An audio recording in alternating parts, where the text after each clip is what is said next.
আজ আমি তোমাদের সাথে শেয়ার করব get unready with me. At first ড্রেসটাকে চেঞ্জ করে কমফি একটা নাইট স্যুট পরে নিলাম। দেন একটা প্রোটেক্টিভ হেয়ার স্টাইল করে নিলাম। আর আমাদের অলওয়েজ উচিত নাইট টাইম স্কিন কেয়ারটা খুব ভালো করে করার। তো দেন আমি একটা ওয়েট টিস্যু দিয়ে আমার মেকআপটা রিমুভ করে নিচ্ছি। যার স্কিনে যেরকম ফ্লেভার শ্যুট করে তার স্কিনে সেরকম ফ্লেভারের ওয়েট টিস্যু ইউজ করা উচিত। আমি অলওয়েজ ইউজ করি জুডিওর কিউকাম্বারের ওয়েট টিস্যুটা, এটা আমার স্কিনে খুব ভালো শ্যুট করে।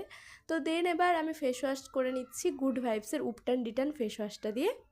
এই ফেস ওয়াশটা আমি টানা 1 মান্থ ধরে ইউজ করছি আর আমি রেজাল্ট দেখে জাস্ট অবাক। আমার এই ফেস ওয়াশটা এখন কারেন্ট ফেভারিট হয়ে গিয়েছে। এই যে ফেস ওয়াশ করে চলে এসেছি, এবার আমি ইউজ করছি টোনার। আর এই টোনারটা আমি নিয়েছিলাম জুডিও থেকে। দেন এবার আমি ইউজ করছি একটা নাইট ক্রিম। আমাদের প্রত্যেকের উচিত নাইট টাইম স্কিন কেয়ারে নাইট ক্রিমটা খুব ভালো মানের ইউজ করার। আর আমরা সবাই জানি যে আমাদের স্কিন নাইট টাইমে সব থেকে বেশি রিপেয়ারিং করে। আর রিপেয়ারটা তখনই করবে যখন আমরা একটা ভালো মানের নাইট ক্রিম ইউজ করে রাত্রে ঘুমাতে যাব। তো অ্যাট লাস্ট ইউজ করব একটা লিপ বাম। আজকে আমি এই ভ্যাসলিনটা ইউজ করেছি। তো যারা যারা এখনও এরকম night time skin care follow করো না, তাদের কাছে আশা করি আমার ভিডিওটা অনেকটাই হেল্পফুল হবে।